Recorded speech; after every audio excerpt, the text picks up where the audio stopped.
जिन्होंने असेंबली में भी आवाज उठाई थी, श्री राजेंद्र कुमार जी, समाजवादी पार्टी के जिला अध्यक्ष दूधनाथ यादव जी,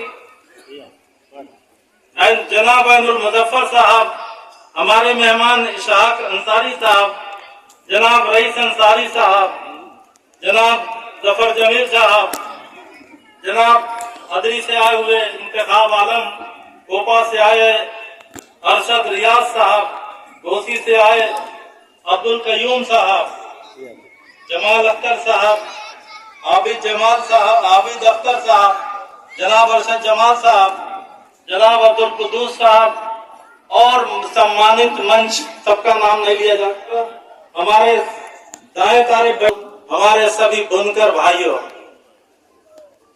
ये सम्मेलन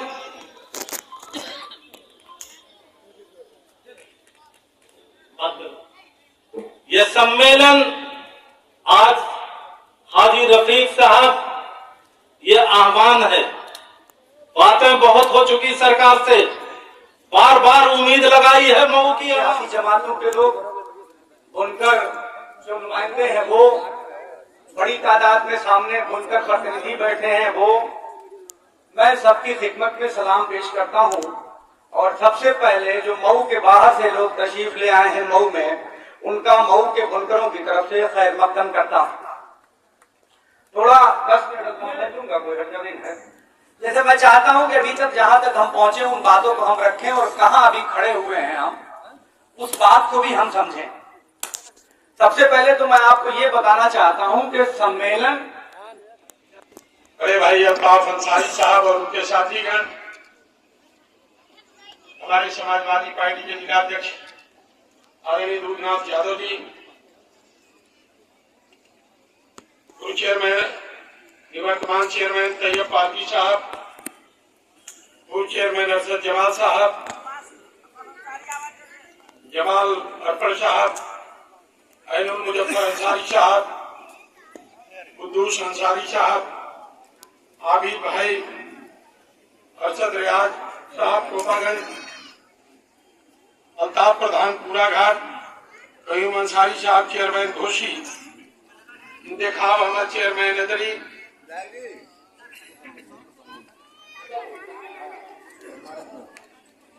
जावेद अख्तर साहब, जफर जमील साहब, शाह अंसारी साहब जो संत कबीर नगर से आए हैं, अंचासीन शरीफ, उनकर प्रतिनिधिगण, सम्मानित साथियों,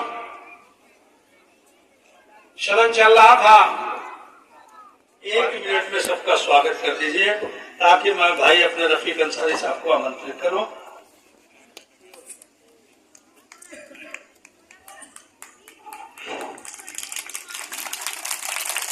तमसा नदी के तट पर स्थित तानाबाना की नगरी मऊ के इस आजाद ग्राउंड में आयोजित बुनकर सम्मेलन के माननीय अध्यक्ष जी, इस कार्यक्रम के आयोजक संयोजक, जिन्होंने दिन रात मेहनत करके बुनकरों की समस्याओं के लिए सोचते रहते हैं, करते रहते हैं, इस कार्यक्रम के शानदार आयोजक भाई अल्ताफ अंसारी साहब, इस कार्यक्रम के मुख्य अतिथि और बुनकरों की आवाज, जब भी मैं सदन चलता है लाइव देखता रहता हूं, आप सदन में मौजूद रहते हैं और समाजवादी पार्टी के जब विधायक नेता प्रतिपक्ष बोलते आए हुए सभी सम्मानित नेताओं का मैं इस जनपद मऊ की नगरी में अपने जनपद के तरफ से बहुत बहुत स्वागत, अभिनंदन और वंदन करता हूं। इस कार्यक्रम में उपस्थित है हमारे शानदार विधायक मोहम्मदाबाद के, जिन्होंने इसलिए जिंदा हूं कि मैं बोल रहा हूं, दुनिया किसी गूंगे की कहानी नहीं लिखती।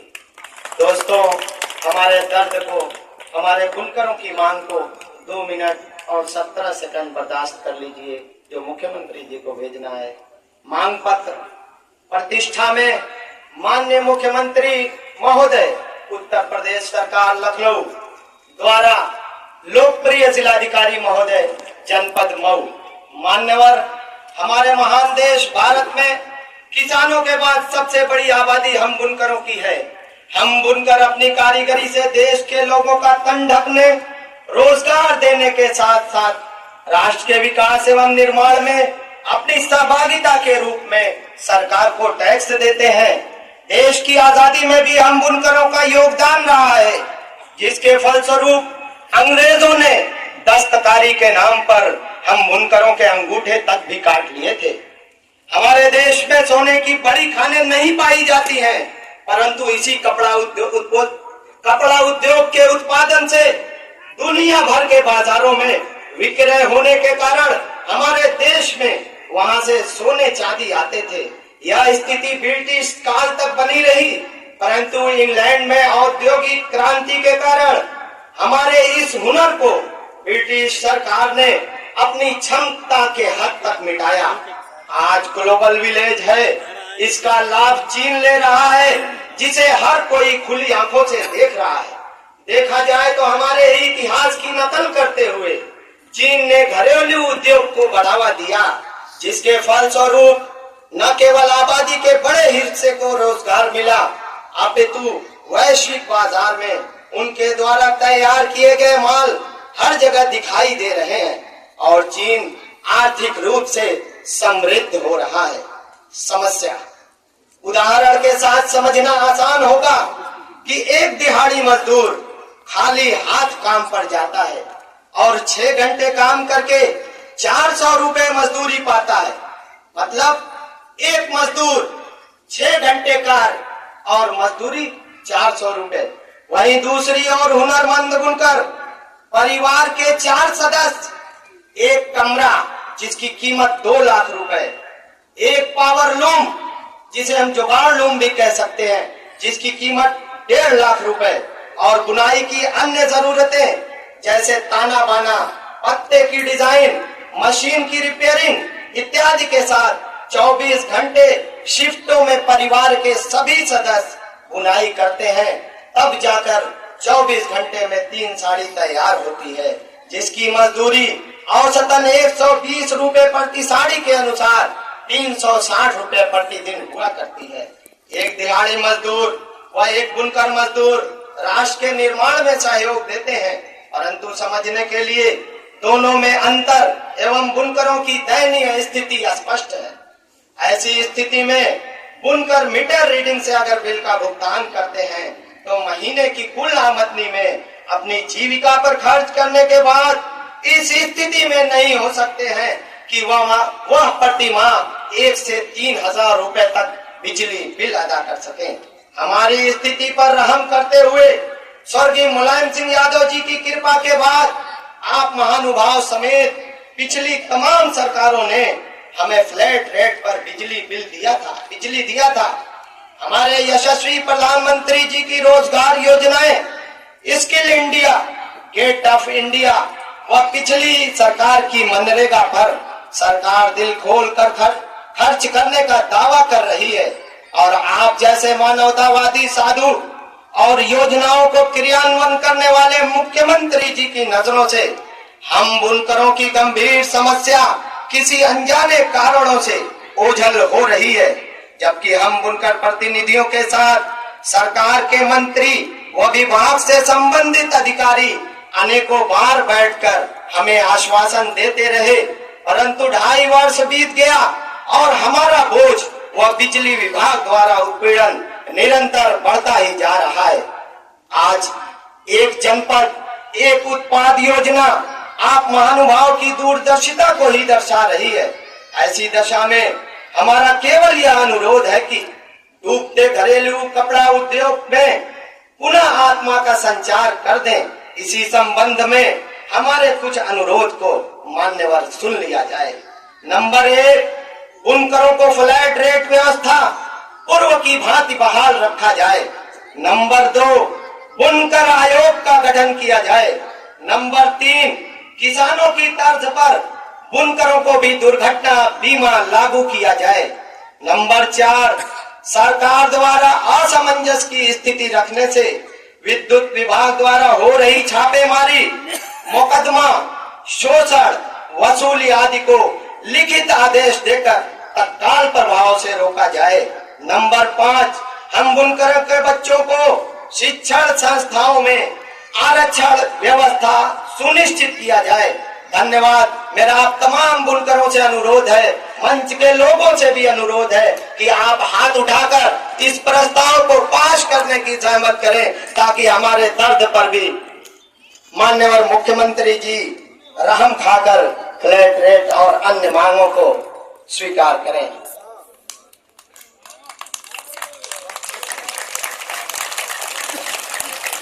माननीय अरशद जमाल साहब के प्रस्ताव को भी मीटिंग करके शामिल किया जाएगा, और किसी को कोई अगर असहमति हो तो वो भी अपनी चिट्ठी मंच पर भेज सकता है। मैं अपने को मंच से जुदा करने से पहले मोहतरम हाजी रफीक अंसारी के कदमों में ये दो मिसरे कहना चाहता हूँ कि अपनी मंजिल पे पहुंचना भी, खड़े रहना भी, अपनी मंजिल पे पहुंचना भी, खड़े रहना भी कितना मुश्किल है, बड़े होकर बड़े रहना भी बहुत शुक्रिया। 2 मिनट में अपनी बात उनके खैर मकदम में कहना चाहता हूँ। साथियों, इस सम्मेलन का कोई मेरा राजनीतिक उद्देश्य नहीं था। मैं इस इलाके से 2 बार चुनाव भी लड़ा हूं। मैं हारता हूं तब भी आपके बीच में रहता हूं। यह नहीं कि सम्मेलन से मेरी कोई राजनीतिक जिंदगी खड़ी हो जाएगी, मगर मैं यह बात आज बड़ी साफ तौर पे कहना चाहता हूं कि सहमे हुए समाज को जगाना भी एक बहुत बड़ी जिम्मेदारी है। और ये बढ़ता समाज, मैं बड़ी दावे के साथ कह सकता हूं कि इतना सहमा हुआ है कि आज जो सम्मेलन में इतनी बड़ी तादाद आ गई है, मगर चेहरे पे सामन दिखाई दी है, इस बात को मुझे कहने में कोई गुरेज नहीं है। मगर साथियों, आप कब तक डरोगे? जो डरता है वही मरता है, जो डरता है वही मरता है, और जो लड़ता है वही जीता है।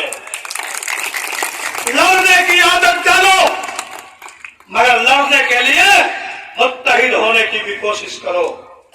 मुत्तहिद होने के लिए किसी अपना नुमाइंदा भी मजबूत करो। इस नाते नहीं कि किसी ने कोई जज्बाती बात कह दी और आप उसके पीछे कहीं लामबंद हो गए और 1 घंटे के बाद कहीं किसी का कोई अता पता नहीं चला। यह सम्मेलन, बहुत सारे साथी समझ रहे हैं कि अल्ताफ अंसारी, रफीक अंसारी आए हैं, मुलायम सिंह यादव के बेटे अखिलेश यादव को कह के राज्यसभा में भिजवा देंगे। नहीं नहीं भाई, नहीं, राज्यसभा मेरी जिंदगी नहीं है। एमएलए एमपी बनना मेरा नसीब नहीं है, मगर बनकर की मां की कोख से पैदा हो, तेरी दर्द को जो मैं जानता हूं वह शायद कोई दूसरा नहीं जान सकता है। इतनी मायूसी छापामारी के नाम पर, बिजली की केबल काटने के नाम पर, मुकदमे के नाम पर, अधिकारियों के उत्पीड़न के नाम पर, और लगातार निरंतर हमारे नेताओं से सरकार बात करती है, और बात कहां होती है? बंद कमरे में। तब मैंने आज यह बंद बनाया कि बनकर समाज को मैदान में ले चलूंगा। अब मऊ के इस कॉन्फ्रेंस से हो सकता है कि उत्तर प्रदेश के हर जनपदों में कॉन्फ्रेंस की शुरुआत हो जाए, ताकि हर राजनीतिक दल और उत्तर प्रदेश की सरकार और देश की सरकार हमारी तरफ ताकने लगे। क्या कह रहा है प्रधानमंत्री जी? क्या बोल रहे हैं भारत के प्रधानमंत्री जी? हम पसमानदा समाज को आगे बढ़ाना चाहते हैं। मैं पूछना चाहता हूं भारत के प्रधानमंत्री जी, आप इसी बनारस शहर से चुनाव जीत के जाते हो, जो मेरा पड़ोस का शहर है। उत्तर प्रदेश के मुख्यमंत्री जी, आप इसे गोरखपुर में रहते हो, मेरा पड़ोस का शहर है।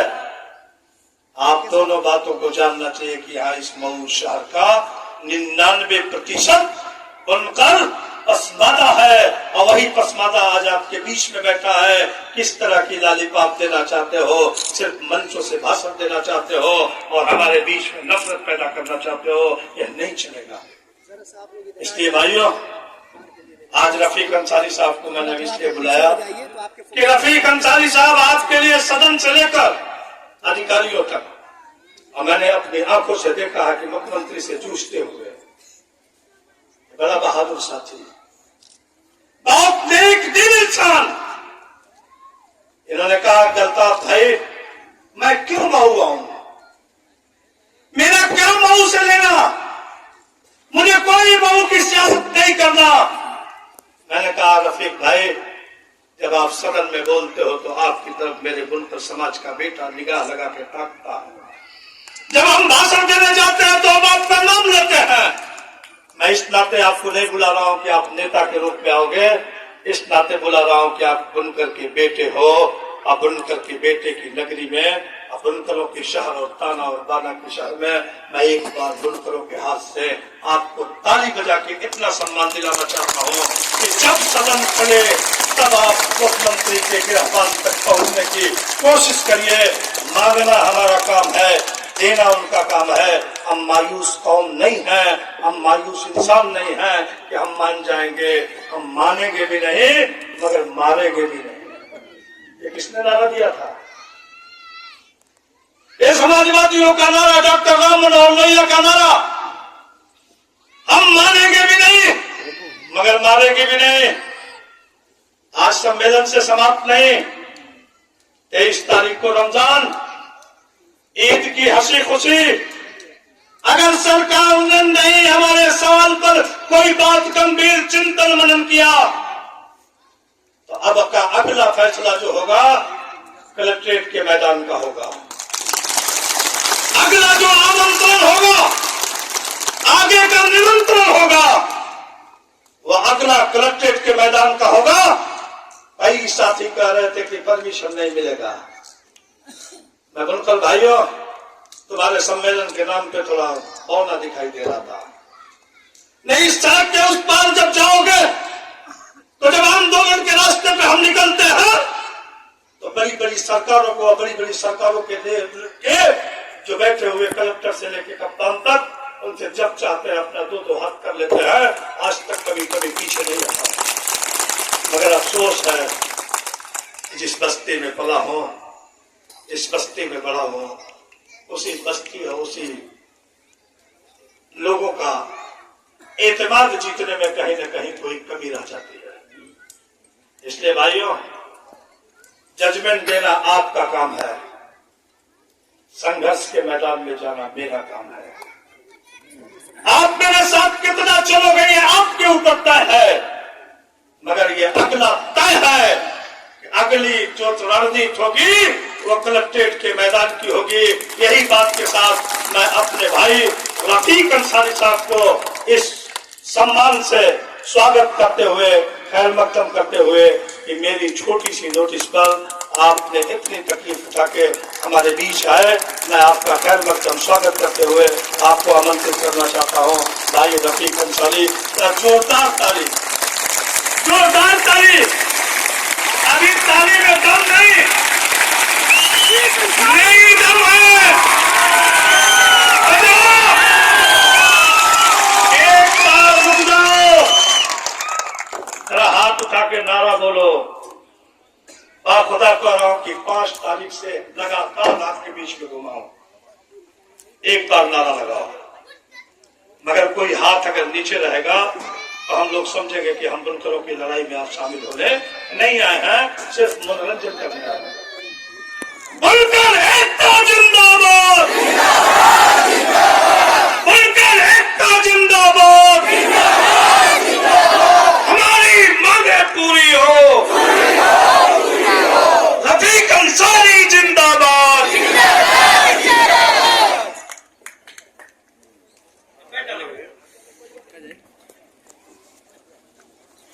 आज के इस शानदार सम्मेलन के और ऐतिहासिक मीटिंग के सदर मोहतरम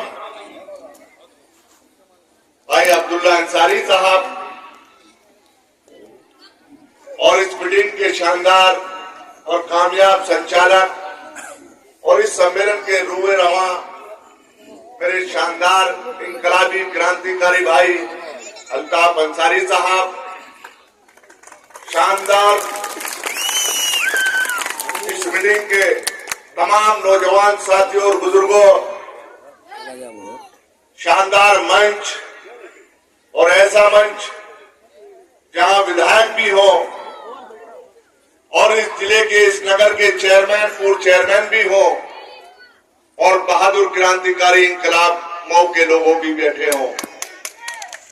मुझे यकीन मानिए आज बेइंतहा यहां पर आने का बहुत खुशी हो रही है। और साथियों, दो तरह के लोग होते हैं दुनिया में, एक दर्दी और एक दर्जी। आज हम किसी पार्टी के हिमायत में आपके बीच में नहीं आए, किसी प्रत्याशी के वोट के लिए नहीं आए कि आप इसको हिमायत कर दो और इसके पक्ष में वोट दे दो। आज आपका दर्द बांटना है और दर्द के रिश्ते शामिल करना है। और दर्द के रिश्ते तो वो जानेगा दोस्तों और बुजुर्गों जो बुनकर होगा, बुनकर की बात जानेगा वो बुनकर आपका दर्द उठाएगा। दो तरह के रिश्ते हो, दर्द के या कर्ज के। और आजादी के बाद मैं यकीन के साथ कह सकता हूं, आजादी के बाद इस उत्तर प्रदेश के अंदर, इस देश के अंदर किसी विधानसभा में किसी ने बुनकर की आवाज नहीं उठाई। और हिंदुस्तान के अंदर, उत्तर प्रदेश के अंदर किसान के बाद बुनकर समाज का नंबर आता। कितने बुनकर हैं, कितने विधायक चुनते हैं आप, कितने सांसद चुन के बैठते जाते हैं, लेकिन कोई आपकी आवाज नहीं उठाता। आप इतने भोले, इतने शानदार लोग हो, इतने भले लोग हो, कोई मुड़ के आपकी तरफ नहीं देखता कि उनके बच्चे, छोटे छोटे बच्चे, बीवी, भाई, बूढ़े सब काम करते हैं। लोग रात को सोते हैं, ये रात को काम करते हैं और देश को मजबूती मिलती है। मैं कहना चाहता हूं, ये गूंगी बहरी सरकार है उत्तर प्रदेश के अंदर बैठी है। यकीन मानिए 2017 के बाद जब से ये सरकार चुनी गई, जब से आपको परेशानी आई, कितने परेशानियों से जूझ रहे हैं आप, कितनी लड़ाई लड़ रहे हैं आप, रोज लड़ाई लड़ते हैं। कभी धागा महंगा हो जाता है, कभी माल सस्ता बेचना पड़ता है आपकी जरूरत के हिसाब से। बिजली वाले आते हैं, छापा डाल देते हैं, जिनके 2 मशीनें असेसमेंट लाखों का बन जाता है। रात की नींद उड़ जाती है, रोज सिसक के रात को रोता है चुपचाप, अब मेरे बच्चों का क्या होगा, मेरे मशीनें असेसमेंट में चली जाएंगी, इतना जुर्माना बनता है। कभी उस नेता के दर पे जाता है, कभी उस नेता के दर पे जाता है, कभी दलाल को पकड़ता है, भाई मेरा ये असेसमेंट कम करा दे, भाइयों मेरा बिजली का बिल ठीक करा दे। लेकिन साथियों, कोई नहीं सुनने वाला, कोई आपकी तरफ देखने वाला नहीं है। जो चिंगारी मेरे भाई अल्ताफ अंसारी ने उठाई है, मैं आपको यकीन दिलाता हूं ये आवाज इस आजाद मैदान तक नहीं रह जाएगी। मेरा पूरा यकीन है इंशाअल्लाह ये आवाज उस गूंगी बहरी सरकार तक मऊ के लोगों की पहुंचेगी इंशाअल्लाह। और मैं आपको यकीन दिलाता हूं, आपने यहां जो बुलाकर, यकीन मानिए मेरठ के विधायक, मेरठ के लोगों ने तो मुझे चुना था, लेकिन मोहब्बत और प्यार मऊ के लोगों ने दिया है। मैं मऊ का विधायक हूं साथियों इंशाअल्लाह। और आपकी आवाज ये सबने नहीं दूंगा, लेकिन सड़क से लेकर विधानसभा तक, जहां मेरी मां बुनती थी खड्डी पर, उस जमाने में खड्डी होती थी, आपने देखा होगा बुजुर्ग बैठे बहुत सारे, खड्डी पर बुना जाता था। उस वक्त मैं पेट में था दोस्तों, और उसकी कानों में आवाज मेरी आज भी गूंजती है, खड्डी की आवाज। जब खड्डी पे मेरी मां बुनती थी, मैं बुनकर का बेटा हूं, मेरी रगों में जो खून है वो आपका है, बुनकरों का, किसी पैसे वाले का नहीं है, किसी पूंजीपति का नहीं है। और मैं आज भी बुनकर हूं, मेरा बेटा अलग भी है, लेकिन आज भी पावर लूम चलाने का काम करता है साथियों। मैं भी पावर लूम चलाने का काम करता हूं, मैंने तानी भी की है, कटनी भी की है, पावर लूम भी चलाई है मेरे साथियों, सब काम किया है, ताना बाना सब। साथियों, जितना दर्द इस बुनकर ने इस देश में उठाया है, यकीन मानिए किसी समाज ने नहीं उठाया। जब ये मुल्क आजाद हो रहा था, याद करिए आप, जिस वक्त ये मुल्क आजाद हो रहा था, इस मुल्क का बंटवारा हुआ था, तो यहाँ के तमाम पुटलिया सर से बांधकर, अपना सामान बांधकर पाकिस्तान की तरफ जा रहे थे। तमाम बुनकर समाज पाकिस्तान की तरफ रवाना हुआ था। उस वक्त मौलाना अब्दुल कलाम आजाद ने जामा मस्जिद से और गांधी जी ने एक तकरीर की थी, ऐ बुनकर समाज के लोगों कहां जा रहे हो, ये मुल्क आपका है, ये मस्जिद की मीनारें आपको आवाज दे रही है, ये कब्रिस्तान की कब्र जहां आपके बुजुर्ग दफन है, ये आपको आवाज दे रही है, यहाँ फातिहा कौन पढ़ने आएगा। है बुनकर समाज, ये बुनकर को देश है, ये मुल्क आपका है, आप रुक जाओ, आपके साथ इंसाफ भी होगी, आपके साथ नाइंसाफी नहीं होगी। लेकिन आज हमारे साथ में कितनी नाइंसाफी हो रही है, कोई हमारी तरफ देख नहीं रहा है। जब ये 2006 के अंदर, याद करिए 2006 में, उससे पहले पावर लूम लोहे के दाम पर बिक रही, इतने छापे मारे जा रहे थे इन पर, पावर लूम उद्योग खत्म किया जा रहा था। उस वक्त में माननीय मुलायम सिंह यादव और समाजवादी पार्टी ने नई जिंदगी देने का काम बुनकर समाज को किया था, जो आज तक चल रहा है फ्लैट रेट साथियों। और उसके बाद ये जो सरकार आई है, इसमें 1 मिनट में 1 झटके में गलत होटने का काम बुनकर का किया है साहब। मैं पूछना चाहता हूं साथियों, क्या इसी दिन के लिए हम इस देश में रहे थे, इस प्रदेश में रहे थे? मैं कहना चाहता हूं, अगर तुमने हम पर जुल्म किया, कान खोलकर सुन लो सरकार के लोगों, यकीन मानिए ये जो मजलूम बैठे हैं, ये गरीब बैठे हैं, इनकी आवाज आज तक जाएगी और हमेशा जुल्म करने वाला फना हुआ है। इंशाल्लाह तुम भी फना हो जाओगे, तो बुनकर को चलेगा फना हो जाएगा इंशाल्लाह। और मैं कहना चाहता हूं आप लोगों से, अरे आप मऊ के लोगों, या आप हजारों लोग आज यहां समानत है इस बात की, आपने साबित कर दिया है कि बुनकर समाज कभी कमजोर नहीं है। और ये आवाज आपकी आजाद मैदान से लेकर एक सड़क से विधानसभा तक, और मेरा पूरा यकीन है, पूरा विश्वास है, यह ताज भाई की आवाज और आपकी आवाज मिलकर इंशाल्लाह लेके बनारस से लेकर प्रधानमंत्री तक को जाने का काम इंशाल्लाह हम सब लोग करेंगे। और जो बकाया है निकाल रहे हैं, वो बकाया लाखों का, अरे आप बिल्कुल फिक्र ना करना, इंशाल्लाह 1 रुपया भी आपको देना नहीं पड़ेगा इंशाल्लाह, मैं वादा कर रहा हूं, 1 रुपया नहीं देंगे आप। हम ईमानदार हैं, ईमानदार रहेंगे, जो आपका बनता है चाहे आधी रात हमसे हिसाब कर लो। लेकिन जो फर्जी बिलिंग हम पे कर रहे हो, वो फर्जी बिलिंग ने बनाई है, वो चुकाएगा सरकार को, हम वो देंगे जो हमने बिल चलाया है। और मैं कहना चाहता हूं आप लोगों से, 30-40 मीटिंग हो गई सरकार के बीच में, और आपकी ताकत का एहसास सरकार को है। 2019 में 1 मिनट में सरकार ने अपना फैसला बदल दिया, फ्लैट रेट खत्म किया क्या नहीं किया। लेकिन साथियों, जैसे ही हम लखनऊ में इकट्ठे हुए बुनकरों के अंदर, बुनकर समाज ने मीटिंगें की, मंत्रियों को घेरने का काम किया, सरकार को घेरने का काम किया। पहला फैसला है उत्तर प्रदेश के अंदर जो कैबिनेट का फैसला बदला है, बुनकर समाज पर फ्लैट लेने का जो रोक लगाने का काम जो बुनकरों को किया, इसी सरकार ने किया। आज तक कोई फैसला नहीं बदला है, तो बुनकरों को बदला ही आपकी ताकत का फैसला है। कोई फैसला नहीं बदला था आज तक। लेकिन ये फैसला 5 साल से अपने विचाराधीन लग रहे हैं। लेकिन आज उत्तर प्रदेश की सरकार,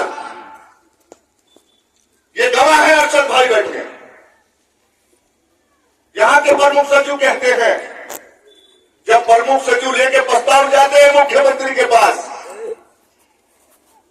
तो वो कहते हैं, फाइल देख के मुख्यमंत्री फेंक के मारते हैं प्रमुख सचिव के मुंह पे, ये तेरा प्रस्ताव नहीं चाहिए, मुझे चाहिए बुनकरों का प्रस्ताव। तो साथियों, सरकार मजबूर हुई है, जब तक आप प्रस्ताव नहीं दोगे, जब तक ये फैसला, हिम्मत नहीं सरकार की कोई फैसला लागू कर दे आपके साथ। अभी 1 हफ्ते पहले ही अमित कुमार का फोन आया था, उन्होंने कहा कि प्रस्ताव आप बुनकरों को दे दे, मुख्यमंत्री मांग रहे। हमने कहा हमारा प्रस्ताव एक है जैसे था ऐसी कर दो। साथियों, पूरे उत्तर प्रदेश का बुनकर एक है, वो भी हमारे भाई बेटे हैं बनारस के अंदर, हमारे भाई बेटे हैं बांदा के अंदर, हमारे भाई बेटे हैं मेरठ के अंदर, हम सब एक हैं। ये सरकार ने ढेली डाल दी कि आपस में लड़ा दो, इनको आपस में चिरेबाजी लड़ा दो। वो 2 हाथ पावर मांग रहा, वो 10 मांग रहा, वो 20 मांग रहा, फिर हमें आसान होगा। हमने कहा हम नहीं अपने हाथ कटाएंगे, हाथ कटाएगी सरकार, जो देना दे, नहीं देना मना करे। हम बुनकर सब एक हैं, जैसा था वैसे ही हमारा वापस कर दे।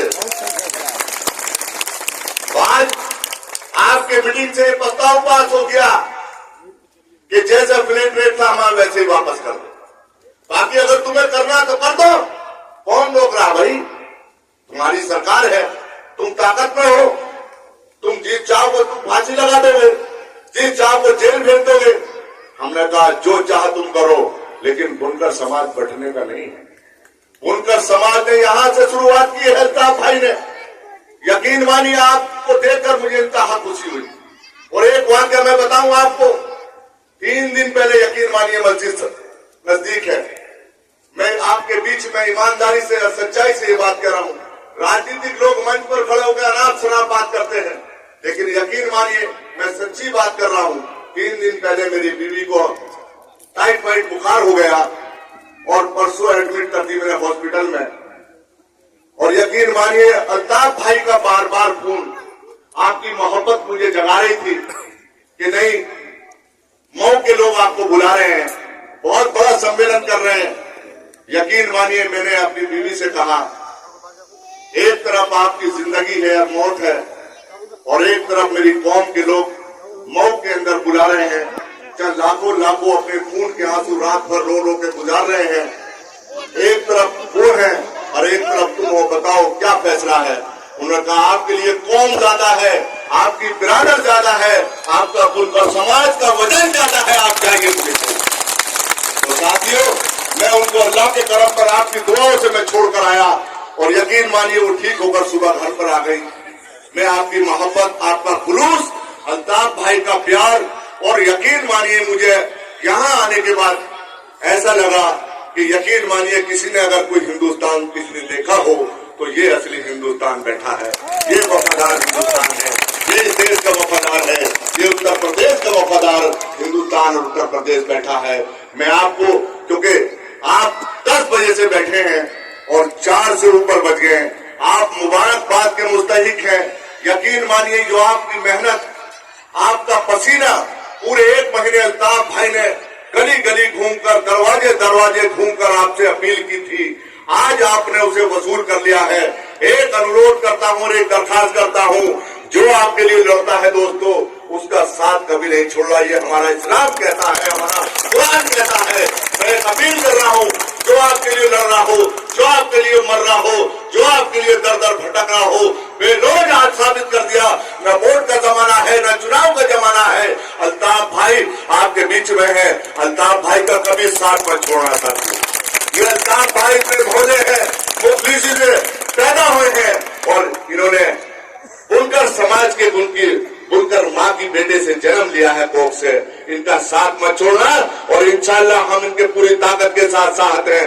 ऐ मऊ के लोगों, आप इसी तरह साथ रहना। इंशाल्लाह लखनऊ के अंदर पूरी ताकत के साथ एक बहुत बड़ा पूरे प्रदेश का सम्मेलन बनाएंगे और इस सरकार की चूल्हे हिलाने का काम करेंगे इंशाल्लाह। इन शब्दों के साथ मैं अपना तहे दिल से शुक्रगुजार हूँ, और तमाम जितने लोग मंच पे बैठे हैं मैं उनका तहे दिल से शुक्रगुजार हूँ। भाई अल्ताफ भाई को मुबारकबाद देता हूँ, आप तमाम लोगों को मुबारकबाद देता हूँ। एक शेर पढ़कर दोस्तों, मैं गधे बंद भी हो जाए तो परवाह न करना, मैं गधे बंद भी हो जाए तो परवाह न करना, किसी कमजोर के हाथों में मगर जाम न देना। बहुत बहुत शुक्रिया। खुदा हाफिज। अस्सलाम वालेकुम।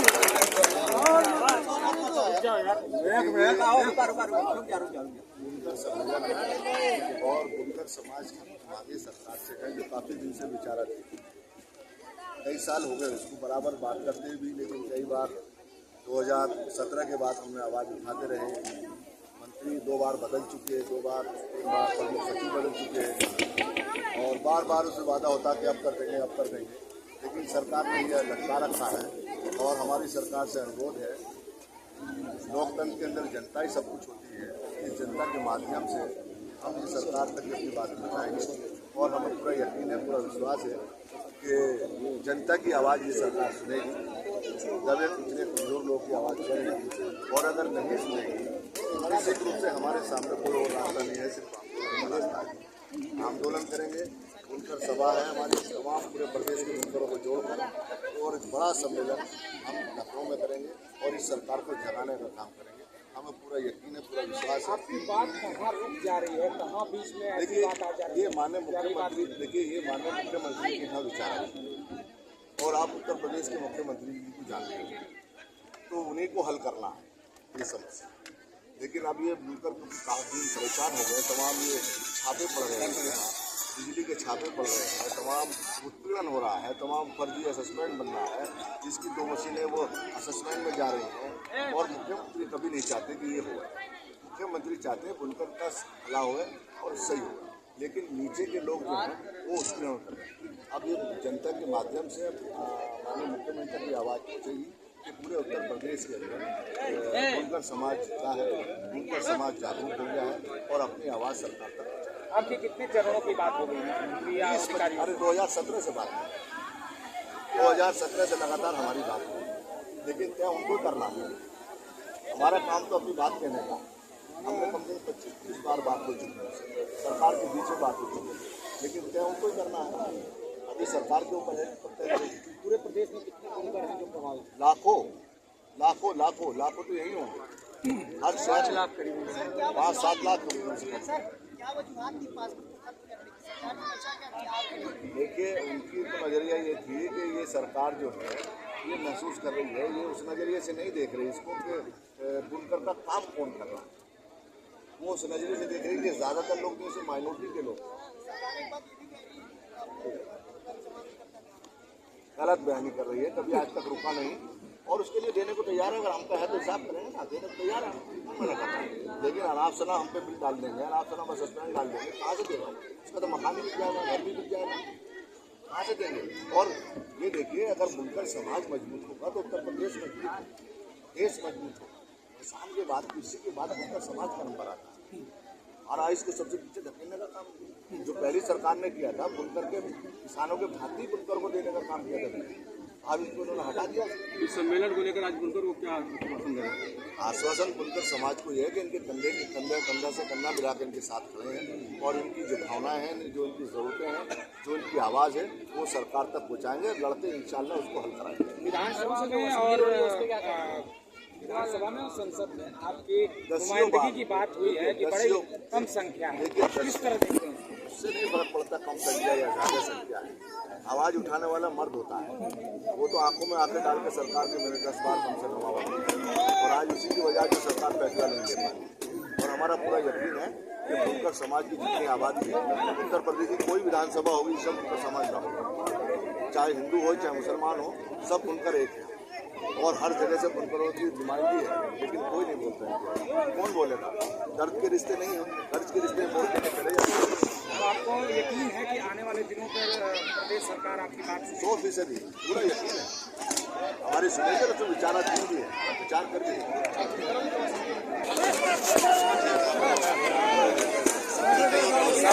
जिंदाबाद जिंदाबाद।